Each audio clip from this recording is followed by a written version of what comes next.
Bonjour, professeur Ousmane Beye. Bonjour. Voilà, Ousmane Beye, vous êtes professeur en économie. Déjà, pour parler de la production, le gaz, le Sénégal est maintenant dans la cour des grands, comme on dit, une ressource naturelle que le Sénégal partage avec la Mauritanie. Votre analyse par rapport à ça en tant qu'économiste?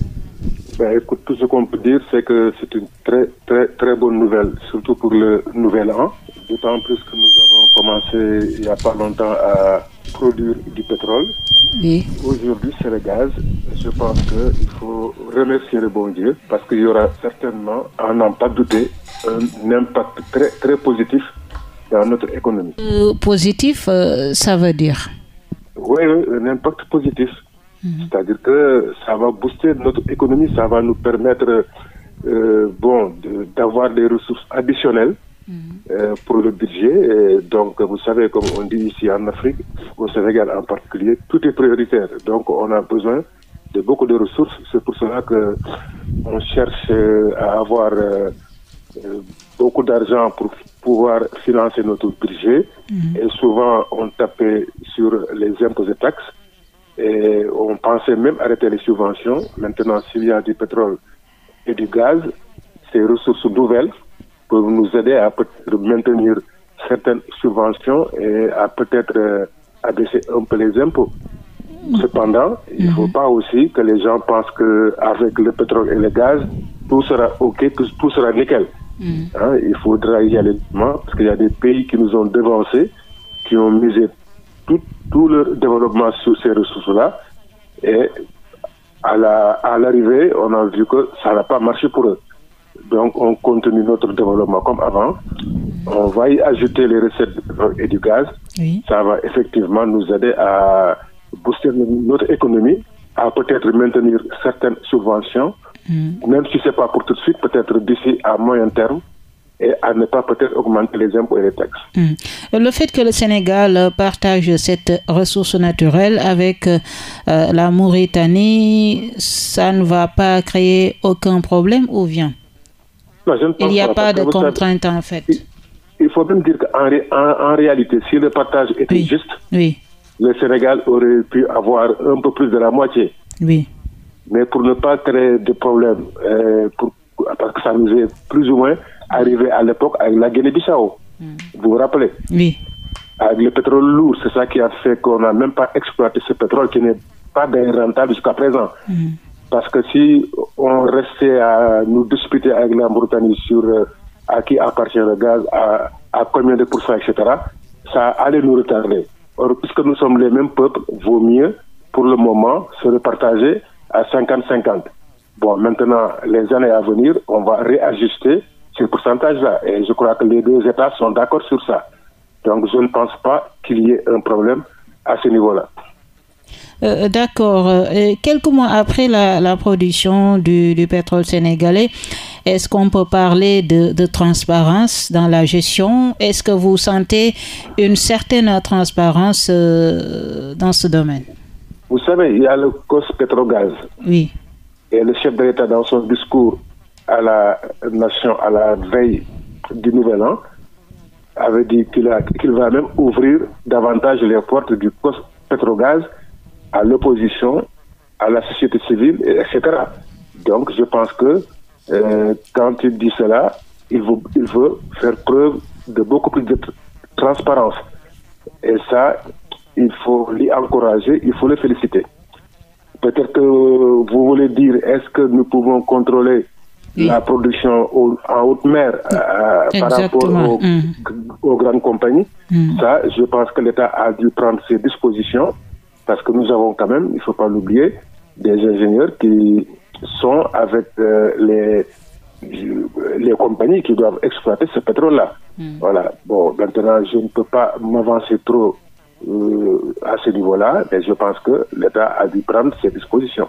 D'accord. Et l'État aussi avait promis la renégociation des contrats pétroliers et gaziers, mais actuellement, on n'en parle pas. Qu'est-ce que vous pouvez dire? Est-ce que c'est possible, cette renégociation? Vous savez, moi-même, je l'avais dit. Je crois que je l'avais dit à Rewmi FM ou dans les autres chaînes de télévision, oui, que c'était pas facile. Vous savez, les majors du pétrole, quand ils viennent signer des contrats, ils s'entourent des plus grands avocats du monde. Leur contrat est bétonné.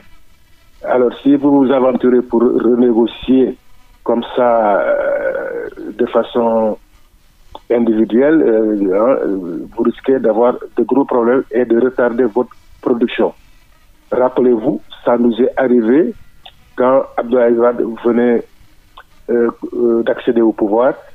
Il a voulu réviser les contrats avec le fer à Tambacounda, je ne sais pas quoi, avec les Indiens, mais l'État avait dû débourser beaucoup d'argent pour dédommager les gens qui avaient déjà investi leur argent. Et ça a d'ailleurs retardé l'exploitation de ce fer-là. Donc peut-être on peut négocier à l'amiable, mais il faut y aller doucement, il ne faut pas brusquer ni bousculer les partenaires.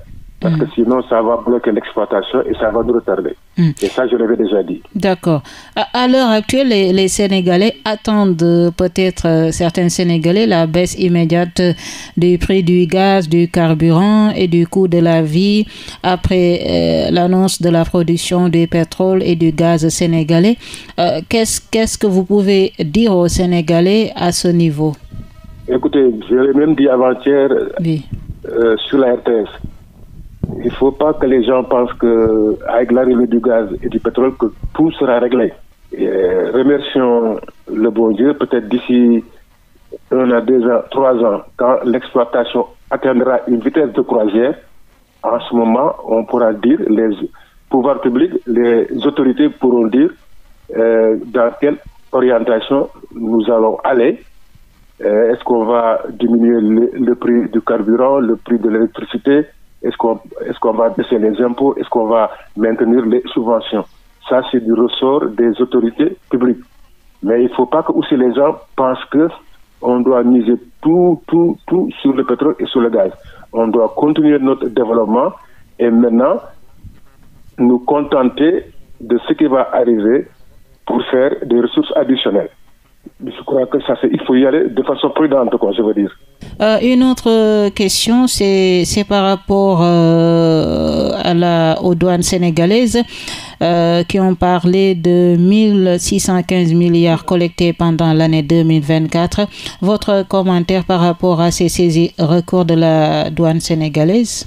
Ben ça, il faut féliciter les douanes. Parce que moi-même, je pense que les douanes pouvaient même faire mieux. Si vraiment on était dans une économie formelle. Oui. Mais vous savez, dans une économie non structurée, comme on l'appelle communément, l'économie informelle, identifier les acteurs économiques pour qu'ils payent de façon correcte, c'est un peu difficile. Mais on va y arriver et la douane a montré qu'on peut y arriver. Il faut donc encourager les services des douanes vraiment pour ces performances. Je crois que ça, il faut le faire. Peut-être que les années à venir, il faut encore faire davantage. Il faut encore faire mieux. D'accord. Une autre question, c'est par rapport au discours traditionnel du chef de l'État. Sur le plan économique, sur l'aspect économique, qu'est-ce que vous avez retenu du président lors de son discours traditionnel du 31 décembre? Il faut dire que c'est un discours pas mal, mais je suis resté sur ma faim en tant qu'économiste. Pourquoi? Parce qu'il n'a pas abordé beaucoup de questions économiques, ça il faut le dire. Oui. Vraiment, surtout en ce qui concerne l'emploi des jeunes, en ce qui concerne, si vous voulez, l'agriculture, et tout le monde se pose des questions sur l'agriculture, la récolte de cette année. Vous savez, il y a un débat, les gens disent que ce qu'on attendait, on ne va pas y arriver, surtout pour l'arachide, etc. Il n'a pas parlé de la migration des jeunes. Il y a beaucoup de choses qui ont été occupées. Donc ça, vraiment, je suis resté sur ma faim. Mais enfin, je pense qu'il reviendra une autre fois. D'accord. Et on reproche même au président de ne pas utiliser des chiffres comme le faisait son prédécesseur, le président Macky Sall. En tant qu'économiste, son président qui parle sans donner des chiffres, vous en pensez quoi exactement? Mais exactement, je suis d'accord avec vous, c'est ça que je veux dire justement. Oui. Je suis resté sur ma faim parce qu'il n'a pas quantifié, il n'a rien dit, vraiment, si vous voulez, de concret sur le plan économique. En termes de chiffres et tout. Comme vous l'avez dit, ses prédécesseurs, le 31 décembre, souvent, quantifiaient quand ils parlaient quand ils abordaient les aspects économiques. Je l'ai même dit par rapport au référentiel 2050. Oui. Et même sur la DPG, je l'ai dit, j'ai dit que je suis resté sur ma faim parce que, comme vous l'avez dit, il n'y a pas une étude quantitative. C'est-à-dire qu'ils n'ont pas quantifié. Et ça, je crois qu'en économie, le plus important, c'est de quantifier pour que les gens puissent comprendre. Je crois que ça, c'est important. Donc, on peut parler de quoi que sur le plan économique de ce nouveau régime, on peut parler de quoi que sur ce plan. Moi, je crois que pour moi, des lacunes, oui. En tant qu'économiste, je suis resté sur ma faim, ça je l'avoue, parce que j'aurais aimé qu'il aille en profondeur, qu'il ne détaille pas vraiment très très à fond, mais qu'il donne des indications sur le plan quantitatif. Je crois que ça c'était important. Ça aurait pu permettre à nous autres économistes et à d'autres d'ailleurs de mieux comprendre, etc., de pouvoir donner leur point de vue après cela. Mais après ce discours, on ne peut rien dire parce qu'on n'a rien à dire. D'accord, surtout sur le plan économique. Merci beaucoup, professeur Ousmane Beye, d'avoir répondu à nos questions, professeur.